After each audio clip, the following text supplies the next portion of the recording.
In the marble-clad halls of the Kremlin on May 10th, Burkina Faso's President Ibrahim Traoré and Russia's President Vladimir Putin sat down to reimagine the future. Amid echoes of a global order tilting and trembling, Traoré spoke not as a client state pleading for help, but as a proud African revolutionary, assertive, clear-eyed, and unapologetic.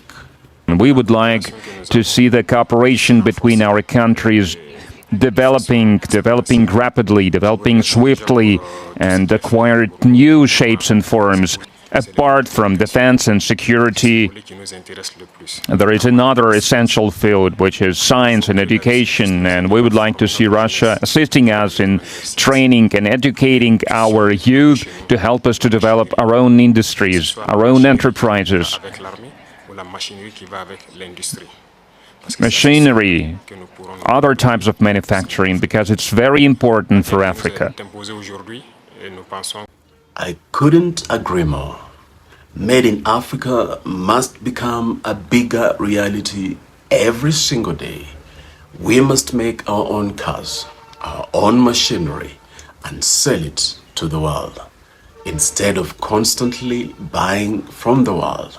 Back to Moscow, Traoré didn't mince words. He linked the terrorism that plagues Burkina Faso to the unfinished business of imperialism. He reminded the world that the violence gripping parts of Africa isn't just lawlessness, but a brutal residue of colonial structures that have long outlived their flags. And in that same breath, he made an appeal.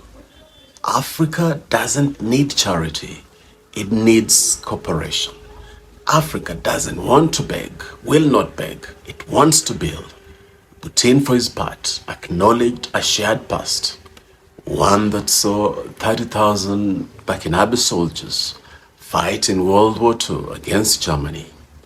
Putin promised to stand with Burkina Faso in its war against terrorism. Let me add at this point that Burkina Faso is spending billions in its war against the fighters that poured into the Sahel that Burkina Faso is a part of after NATO destabilized Libya. Russia should now support Burkina Faso by drastically lowering the prices of military equipment that Burkina Faso is purchasing from them. Russia and Burkina Faso restored their diplomatic embassies in 2023. They must use this to further build the symbiotic relationship that Traoré seeks. Putin conceded that trade between their two countries is still modest. Burkina Faso must map and develop more products that it can sell to Russia, so their exports from Burkina Faso to Russia can quadruple in the shortest time possible.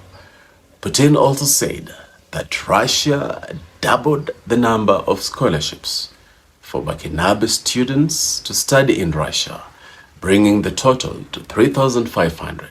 On his part, Traoré emphasized the need for further collaboration between the two countries' universities. I was quite happy to hear him tell Putin that he also wants to see students come to Burkina Faso and Africa as a whole to learn, not just the other way around.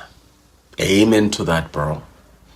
Putin also said that Russian language programs are expanding in Burkina Faso. And on this point, let me remind everyone that Swahili and Amharic are also being taught in Russia, especially in Moscow. Russia and Africa agreed on this a couple of years ago. That program must be expanded to include a couple more African languages. And on that note, Burkina Faso and other West African countries should seriously consider starting to teach Swahili in their schools, South Africa is already doing that. East Africa should similarly start teaching West African languages like Fula, Hausa, and Yoruba. You see, African languages can greatly contribute to African unity and prosperity. Putin also pledged to continue implementing Russia's pledge of 25,000 tons of wheat. This must, however, be the last such pledge, because Africa must become self-sufficient in food production. We must produce our own food. Food sovereignty is a central pillar of our sovereignty. Finally, Traoré once more, and rightfully so, he is asking not for grains that perish, but for seeds that reproduce. Technology transfer, knowledge exchange, and industrial sovereignty. He envisions an Africa where made in Africa is not a dream deferred, but a stamp of actual reality of independence. He seeks partnerships that nurture African factories, African engineers, and African machines, not just extracting African minerals. This should not be seen as Burkina Faso's story alone. Traoré's vision must be echoed across Africa, from Dakar to Dar es Salaam, from Lusaka to Algiers. Any bilateral or multilateral engagement must now answer one sacred question: does it serve Africa's geopolitical and national interests?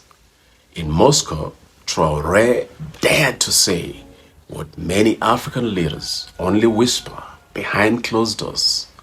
He asked for dignity. He demanded equity. He dreamed out loud. In doing so, he reminded the world that Africa is not a continent of problems to be solved, but a continent of possibilities to be respected. Let this meeting be more than a headline. Let it be a template. Whether it's China, the EU, the US, the Gulf states, or BRICS, Africa must no longer enter into partnerships on its knees, but on its feet, with its head held high. Traoré is right. The future must be made in Africa. But for that future to be real, every handshake must build a factory. Every scholarship must return as expertise. And every alliance must lift, not loot, this continent. Because the struggle is not just Burkina Faso's, it's Africa's. And the victory must be ours together.